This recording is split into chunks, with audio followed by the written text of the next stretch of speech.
आज की डेट में सॉल्व करने वाले इकोनॉमिक्स का पेपर जितने भी छात्र बीए, बीएससी, बीकॉम जो इस समय सेमेस्टर सिस्टम हो चुका है, जो प्रथम सेमेस्टर का एग्जाम देने गए थे छात्र, सभी लोग अपना आंसर की मिला लीजिएगा। उसमें बीए, बीएससी, बीकॉम सबका पेपर जो आया था सेम आया था। तो चलिए आंसर की मिला लीजिए।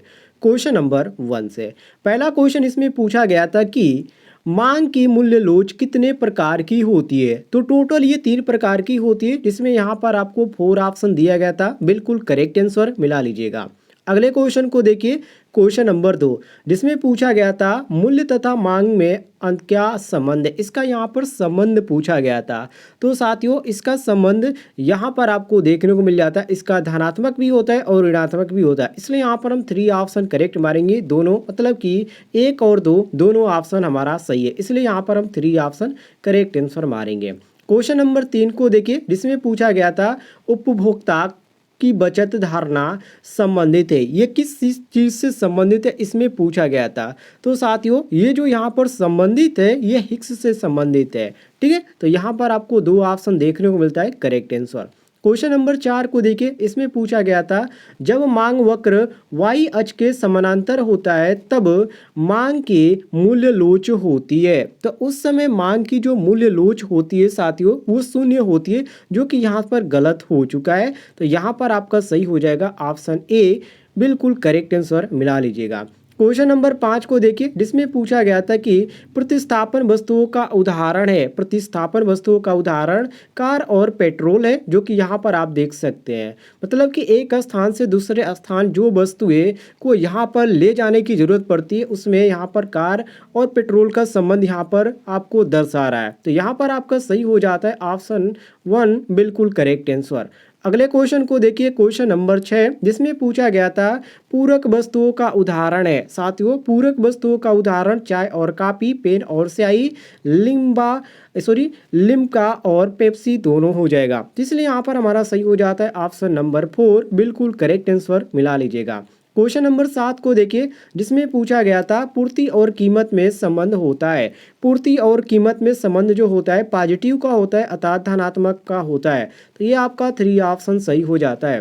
क्वेश्चन नंबर 4 को देखिए, जिसमें पूछा गया था कि इनमें से कौन यहाँ पर पूछा गया था कि पूर्ति की लोच का फार्मूला क्या है। तो साथियों इसका फार्मूला क्या होता है यदि आपको याद है तो आसानी से मार सकते हैं। इसका होता है पूर्ति की लोच बराबर पूर्ति में अनुपातिक परिवर्तन अपान कीमत में अनुपातिक परिवर्तन, जो कि यहाँ पर आपको देखने को मिल जाता है ऑप्शन नंबर 1।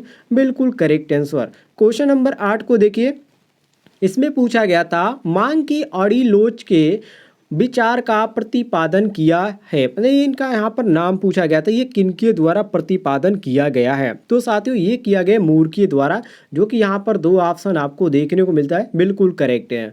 क्वेश्चन नंबर 10 को देखिए, जिसमें पूछा गया था मिश्रित अर्थव्यवस्था में अस्तित्व होता है। यानी किस प्रकार का अस्तित्व होता है। तो इसमें निजी प्लस सार्वजनिक क्षेत्र के अंतर्गत होता है। तो इसलिए यहाँ पर प्लस के अंतर्गत यहाँ पर जोड़ दिया गया। तो ऑप्शन नंबर 1 हमारा सही हो जाता है। बिल्कुल करेक्ट आंसर।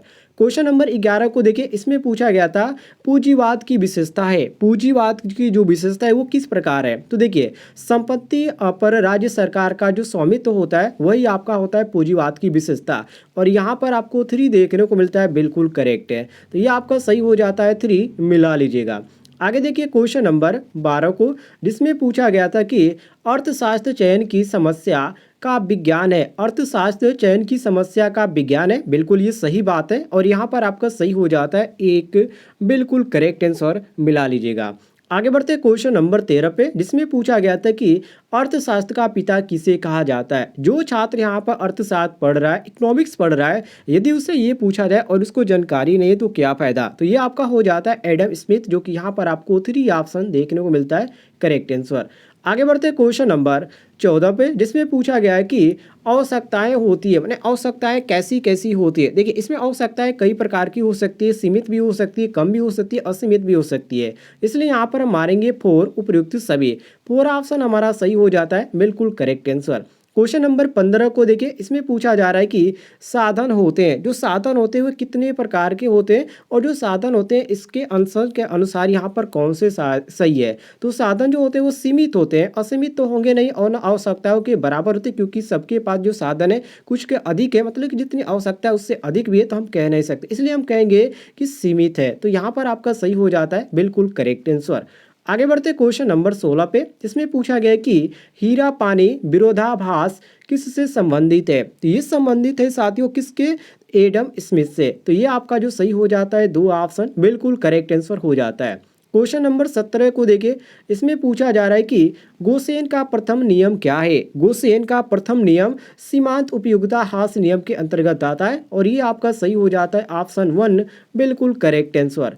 क्वेश्चन नंबर देखिए 18 को, जिसमें पूछा जा रहा है कि जब वस्तु की कीमत बढ़ती है तब उपभोक्ता की बचत होगी। जब वस्तु कोई भी वस्तु यदि कीमत बढ़ती है तो उस समय उपभोक्ता की जो बचत होगी वो क्या होगी, घटेगी। तो यहाँ पर आपका दो ऑप्शन सही हो जाएगा। आगे देखते हैं क्वेश्चन नंबर 19 को, इसमें पूछा जा रहा है कि समसीमांत उपयोगिता नियम संबंधित है। ये किस नियम से संबंधित है, तो प्रो मॉर्सल के ये नियम से संबंधित है, जो कि यहाँ पर आपको देखने को मिल जाता है ऑप्शन 3 बिल्कुल करेक्ट आंसर। आगे बढ़ते हैं क्वेश्चन नंबर 20 पे, इसमें पूछा जा रहा है जब सीमांत उपयोगिता शून्य होती है तो कुल उपयोगिता होगी उस समय अधिकतम होगी। ध्यान रखिएगा, एक ऑप्शन यहाँ पर आपका सही हो जाता है बिल्कुल करेक्ट है।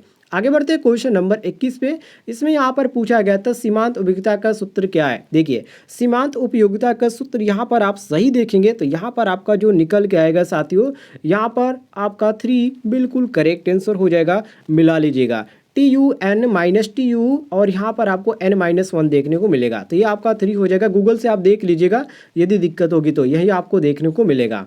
क्वेश्चन नंबर यहाँ पर देखिए 22 को, इसमें पूछा गया था प्रतिस्थापन की सीमांत दर MR/SXY होती है, मतलब किस प्रकार की होती है। तो ये आपका माइनस होती है, मतलब कि ऋणात्मक होती है। तो यहाँ पर आपका ऋणात्मक सही हो जाएगा option 1 correct answer. Question number 23 देखिए, इसमें पूछा गया था तटस्थता वक्र होते हैं, ये किस प्रकार के होते हैं। तो साथियों ये जो होते हैं उन्नतर भी होते हैं और नत्तर भी होते हैं, इसलिए यहाँ पर दोनों हमारा सही हो जाता है। ये आपका जो सही हो जाएगा 23 नंबर का ऑप्शन नंबर 3 करेक्ट आंसर हो जाएगा। मिला लीजिएगा।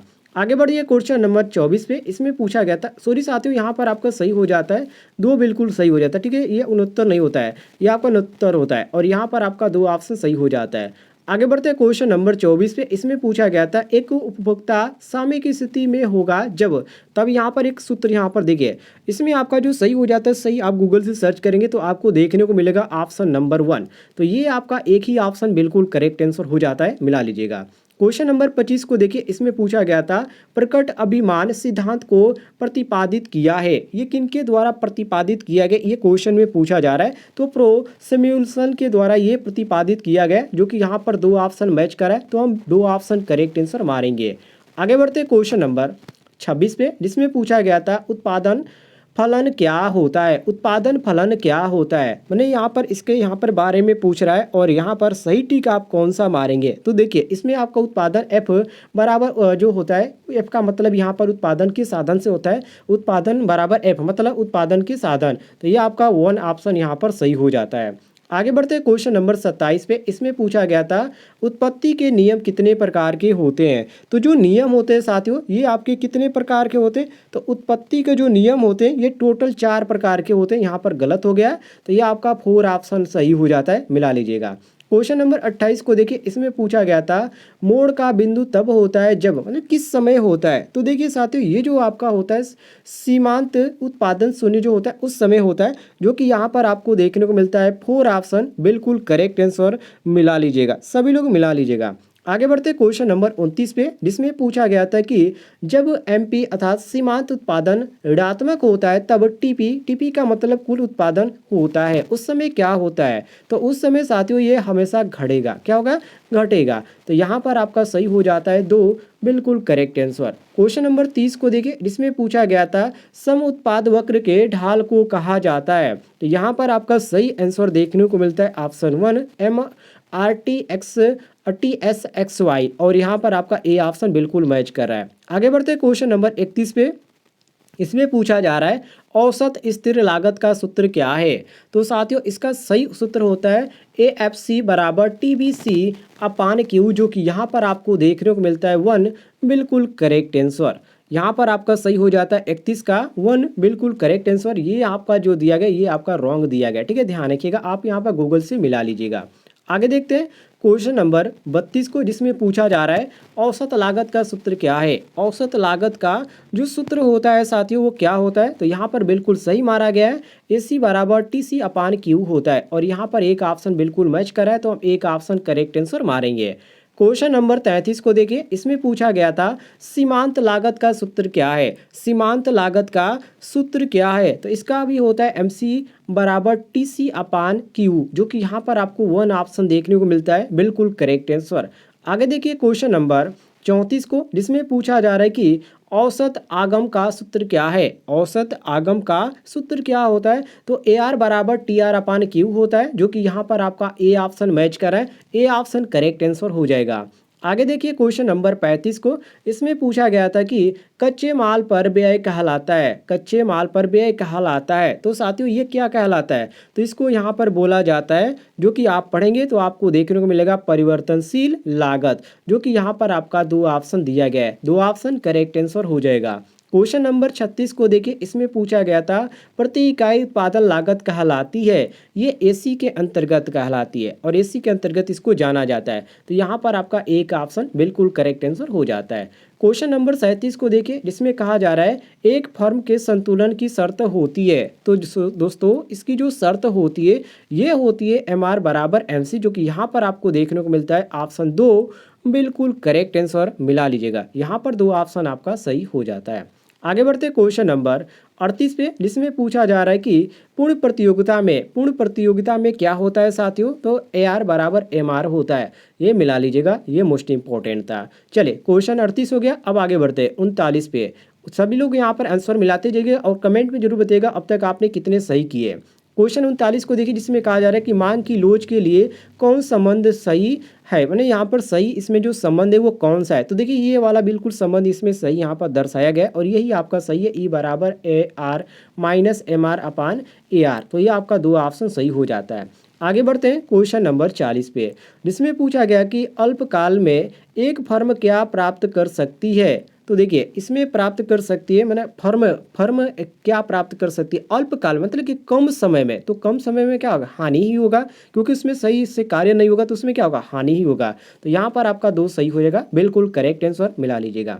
आगे बढ़ते क्वेश्चन नंबर 41 पे, जिसमें कहा जा रहा है पैमाने की बचते मितव्ययताएँ होती है, मैंने किस प्रकार की होती है, तो साथियों ये जो होती है आंतरिक के अंतर्गत आती है, तो यहाँ पर आपका एक ऑप्शन बिल्कुल करेक्ट आंसर हो जाता है। आगे बढ़ते हैं क्वेश्चन नंबर 42 पे, जिसमें पूछा गया था एकाधिकृत प्रतियोगिता का प्रतिपादन किया है, मैंने किनके द्वारा प्रतिपादित ये किया गया है, तो ये चैम्बरलिन के द्वारा किया गया है और चैम्बरलिन जो यहाँ पर दिया गया है एक ऑप्शन दिया गया है, तो एक ऑप्शन यहाँ पर सही हो जाता है। आगे देखिए क्वेश्चन नंबर 43 को, जिसमें पूछा जा रहा है विक्रय लागत किस प्रतियोगिता में प्रयुक्त की जाती है, तो ये प्रयुक्त जो की जाती है हमेशा आप ध्यान रखिएगा ये पूर्ण प्रतियोगिता के अंतर्गत आती है और यहाँ पर आपको देखने को मिल जाता है 3 ऑप्शन बिल्कुल करेक्ट आंसर। आगे बढ़िए क्वेश्चन नंबर 44 को, जिसमें पूछा जा रहा है कि पूर्ण प्रतियोगिता की विशेषता क्या होती है। पूर्ण प्रतियोगिता की विशेषता क्या होती है, तो ये सभी जो यहाँ पर दिए गए सारे ऑप्शनों को पढ़ लीजिएगा, ये सभी जो आते हैं इसकी विशेषता के अंतर्गत ही आते हैं, इसलिए यहाँ पर मारेंगे 4 ऑप्शन उपयुक्त सभी, ध्यान रखिएगा। आगे बढ़ते क्वेश्चन नंबर 45 पे, जिसमें कहा जा रहा है खेल सिद्धांत का विचार सर्वप्रथम किसने प्रस्तुत किया। खेल सिद्धांत का विचार सबसे पहले किनके द्वारा ये प्रस्तुत किया गया, तो वान और वेलुमैन और मार्जेंसन के द्वारा ये किया गया, तो यहाँ पर आपको देखने को मिलता है बिल्कुल करेक्ट आंसर ऑप्शन 1। आगे बढ़िए क्वेश्चन नंबर 46 पे, जिसमें पूछा जा रहा है एकाधिकार की विशेषता क्या है। एकाधिकार की विशेषता क्या है, तो एक विक्रेता, ये आपका एक अधिकार का विशेषता है, तो ये आपका सही हो जाता है एक बिल्कुल करेक्ट आंसर। आगे बढ़ते 47 पे, जिसमें पूछा जा रहा है एकाधिकार में औसत आय AR का स्वरूप क्या होता है, तो नीचे गिरता हुआ ये सबसे बड़ी इसका स्वरूप होता है, जो कि यहाँ पर आपको एक ऑप्शन देखने को मिलता है, बिल्कुल करेक्ट आंसर मिला लीजिएगा। आगे बढ़ते हैं 48 पे, जिसमें कहा जा रहा है एक अधिकार का उद्देश्य क्या होता है। तो साथियों इसका उद्देश्य होता है अधिकतम लाभ। क्या होता है? अधिकतम लाभ। ये आपका एक ऑप्शन सही हो जाता है। आगे बढ़ते हैं क्वेश्चन नंबर 49 पे, जिसमें कहा जा रहा है कि एक अधिकार में पूर्ति वक्र होता है, मैंने किस प्रकार का होता है, मैंने हाँ के अंतर्गत होता है या ना के अंतर्गत होता है। तो देखिए ये हमेशा क्या होता है? पॉजिटिव होता है, मतलब कि हाँ के अंतर्गत ही होता है। तो ऑप्शन नंबर 1 हमारा सही हो जाता है। आगे बढ़ते हैं क्वेश्चन नंबर 50 पे, जिसमें कहा जा रहा है कि भारत में ट्रस्ट विरोधी कानून है, ने किस प्रकार के हैं। प्रतिस्पर्धा अधिनियम 2002 के अंतर्गत ये आपका है, और यहाँ पर आपको देखने को मिल जाता है ऑप्शन 1 बिल्कुल करेक्ट आंसर। आगे बढ़ते हैं क्वेश्चन नंबर 51 को, जिसमें कहा जा रहा है कि भारतीय प्रतिस्पर्धा आयोग की स्थापना कब की गई, ने किस सन में की गई, इसमें यहाँ पर पूछा जा रहा है। तो आप इसको ध्यान से मिलाएंगे तो यहाँ पर आपका सन 2000 यहाँ पर देखने को मिलेगा। ठीक है, सॉरी सन 2003 आपको देखने को मिलेगा यहाँ पर। ठीक है, गूगल से आप सर्च करके देख लीजिएगा। ये आपका डी ऑप्शन सही हो जाएगा, अर्थात हम कहेंगे कि 4 ऑप्शन यहाँ पर सही है। आगे बढ़ते हैं क्वेश्चन नंबर 52 पे, जिसमें कहा जा रहा है कि बाजार की किस दशा को या किस दशा में सामाजिक हानि उठाना पड़ता है या पड़ती है। तो देखिए इसमें एक अधिकार में ये इसको क्या करना, हानि उठानी पड़ सकती है। तो यहाँ पर आपका सही हो जाता है ऑप्शन 2 बिल्कुल करेक्ट आंसर मिला लीजिएगा। आगे बढ़ते हैं क्वेश्चन नंबर 53 पे, जिसमें कहा जा रहा है कि एकाधिकार संतुलन में उस समय होता है जब, मतलब क्या होता है उस समय, जब एम आर बराबर एम सी होता है। उस समय क्या होता है? दोनों एक दूसरे के संतुलन मतलब कि बराबर होते हैं। तो ये आपका सही हो जाता है 3 करेक्ट आंसर। आगे बढ़ते हैं क्वेश्चन नंबर 54 पे, जिसमें कहा जा रहा है कि श्रम की मांग कही जाती है, किस प्रकार की ये श्रम जो होती है इसकी मांग कही जाती है। तो देखिए इसमें व्युत्पन्न जो मांग होता है वही जो आपका आता है, ये श्रम की मांग के अंतर्गत ये कहा जाता है। तो ये आपका सही हो जाता है ऑप्शन 1 बिल्कुल करेक्ट आंसर। आगे बढ़ते क्वेश्चन नंबर 55 पे, जिसमें इसमें कहा जा रहा है कि वितरण के सीमांत उत्पादक सिद्धांत से कौन संबंधित है। जेबी क्लार्क। ये आपका सही हो जाता है जब इसको आप गूगल के सर्च कर लीजिएगा। मैंने इसको गूगल से सर्च किया, ये आपका एक ऑप्शन बिल्कुल सही हो जाता है। आगे बढ़ते क्वेश्चन नंबर 56 पे, इसमें कहा जा रहा है कि उत्पत्ति के कितने साधन होते हैं। उत्पत्ति के साथियों कितने साधन होते हैं? तो टोटल यहाँ पर 4 साधन होते हैं, जो कि यहाँ पर 2 ऑप्शन आपको देखने को मिल जाता है। बिल्कुल करेक्ट आंसर मिला लीजिएगा। आगे बढ़ते हैं क्वेश्चन नंबर 57 पे, जिसमें यहाँ पर कहा जा रहा है क्वेश्चन नंबर 57 में कौन सा यहाँ पर जो कथन है, अर्थात कौन सा यहाँ पर स्टेटमेंट है जो बिल्कुल सही है। तो देखिए इसमें जो आपका सही दिया गया है वो लगन बराबर वास्तविक आय माइनस अग्रसर अवसर जो लागत है, ये बिल्कुल सही दिया गया। और ये भी आपका सही दिया गया है लगान बराबर वास्तविक आय प्लस अवसर लागत, ये भी आपका सही, मैंने पहला भी सही है दूसरा भी सही, इसलिए यहाँ तो हम दोनों ऑप्शन मारेंगे नहीं, इसलिए हम डी ऑप्शन करेक्ट मारेंगे दोनों, अर्थात ए व यहाँ पर जो 2 दिया गया ये दोनों ऑप्शन हमारे सही है, इसलिए यहाँ पर हमारा सही हो जाता है ऑप्शन 3 करेक्ट आंसर। आगे बढ़ते क्वेश्चन नंबर 58 पे, जिसमें पूछा जा रहा है कि लगान की अवधारणा से संबंधित है। ये जो संबंधित है ये रिकार्डो के अनुसार आती है, जो कि यहाँ पर आपको देखने को मिल जाता है। ये आपका एक ऑप्शन यहाँ पर सही हो जाता है, मिला लीजिएगा। आगे बढ़ते क्वेश्चन नंबर 59 पे, जिसमें कहा जा रहा है कि बाजार विफलता का कारण है। बाजार विफलता का सबसे बड़ा रीजन ये बनता है बाजार की पूर्वताएं, जो कि यहाँ पर आपको 2 ऑप्शन देखने को मिल जाती है। बिल्कुल करेक्ट आंसर। आगे बढ़ते क्वेश्चन नंबर 60 पे, जिसमें कहा जा रहा है कि निःशुल्क सवार संबंधित है। ये किस चीज़ से संबंधित है? तो ये संबंधित है साथियों किससे? सार्वजनिक वस्तुएं से संबंधित है। निःशुल्क सवार संबंधित सार्वजनिक वस्तुएं से संबंधित है। तो ये आपका सही हो जाता है ऑप्शन नंबर 1 बिल्कुल करेक्ट आंसर। आगे बढ़ते क्वेश्चन नंबर 61 पे, जिसमें कहा जा रहा है कि निम्न में से कौन उत्पादन का साधन नहीं है। उत्पादन का साधन सबसे बड़ी मांग होती है मांग, मतलब कि उत्पादन की यहाँ पर मांग नहीं है तो उसमें आप पूंजी भी लगाए या स्वयं मेहनत भी करें या आपके पास इसके अंतर्गत भूमि भी है तो भी आपका काम नहीं चलने वाला, इसलिए यहाँ पर आपका सही हो जाता है 4 बिल्कुल करेक्ट आंसर। आगे बढ़ते क्वेश्चन नंबर 62 पे, जिसमें कहा जा रहा है सामाजिक कल्याण फलन का संबंध किस अर्थशास्त्री से है, मतलब कि इसके ये किनके द्वारा कहा गया है। तो ये बर्गसन के द्वारा कहा गया है, तो ये आपका सही हो जाता है ऑप्शन नंबर 1 बिल्कुल करेक्ट आंसर। आगे बढ़ते क्वेश्चन नंबर 63 पे, जिसमें कहा जा रहा है नवीन कल्याणकारी अर्थशास्त्र के माप हेतु दोहराया मापदंड किसके नाम से प्रसिद्ध है। तो हिक्स के नाम से संबंध है, जो कि पहला आपको जो क्वेश्चन दिया था उसमें भी हिक्स था और यहाँ पर भी 63 में भी हिक्स है, दोनों आपका सही हो जाता है इस वर्ड से। तो यहाँ पर आपका एक ऑप्शन बिल्कुल करेक्ट आंसर हो जाएगा। आगे बढ़ते क्वेश्चन नंबर 64 पे जिसमें कहा जा रहा है कि अर्थशास्त्र होता है, मतलब क्या होता है, तो आदर्शात्मक भी होता है और वास्तविक भी होता है। तो ये आपका सही हो जाता है 3, बिल्कुल करेक्ट आंसर, ध्यान रखिएगा। आगे बढ़ते हैं क्वेश्चन नंबर 65 पे, जिसमें यहाँ पर कहा जा रहा है कि पेरेटो का कल्याणकारी विचार आधारित है। ये किस पे आधारित है, तो ये गणनात्मक दृष्टिकोण पर भी आधारित है और क्रमवाचक दृष्टिकोण पर भी आधारित है। इसलिए यहाँ पर हम मारेंगे ऑप्शन 3, 1 और 2 दोनों, ध्यान रखिएगा। आगे बढ़ते हैं क्वेश्चन नंबर 66 पे, जिसमें कहा जा रहा है कि आभास लागत संबंधित है तो एडम स्मिथ से या मार्शल से या रिकार्डो से या क्रिंस से। तो ये जो संबंधित है साथियों, ये किससे संबंधित है, तो ये जो संबंधित है ये मार्शल से संबंधित है। तो यहाँ पर आपको 2 ऑप्शन देखने को मिलता है, बिल्कुल करेक्ट आंसर। आगे बढ़ते हैं क्वेश्चन नंबर 67 पे, जिसमें कहा जा रहा है कि आय और मांग के बीच मात्रात्मक संबंध को कहा जाता है। तो मांग की आय लोच भी कहा जाता है और मांग की कीमत लोच भी कहा जाता है। इसलिए यहाँ पर मारेंगे 3 ऑप्शन करेक्ट आंसर, 1 और 2 दोनों, ध्यान रखिएगा। क्वेश्चन नंबर 68 को देखिए, जिसमें कहा जा रहा है क्या गिफिन वस्तुओं के संदर्भ में मांग का नियम लागू होता है। जी हाँ, बिल्कुल यहाँ पर लागू होता है, लेकिन उसकी दशा अलग अलग होती है। इसलिए यहाँ पर हम मारेंगे ऑप्शन नंबर 3, बिल्कुल करेक्ट आंसर, बिल्कुल नहीं, ध्यान रखिएगा। आगे बढ़ते क्वेश्चन नंबर 69 पे, जिसमें कहा जा रहा है कि दुर्बलता का अर्थ है। दुर्बलता का अर्थ क्या है, दुर्बलता का सबसे बड़ा अर्थ ये है साथियों कि साधनों की मांग कम है और साधनों की पूर्ति इसमें की जाए। तो ये आपका सबसे बड़ा यहाँ पर इसका रीजन बनता है। तो यहाँ पर 2 ऑप्शन आपका सही हो जाता है।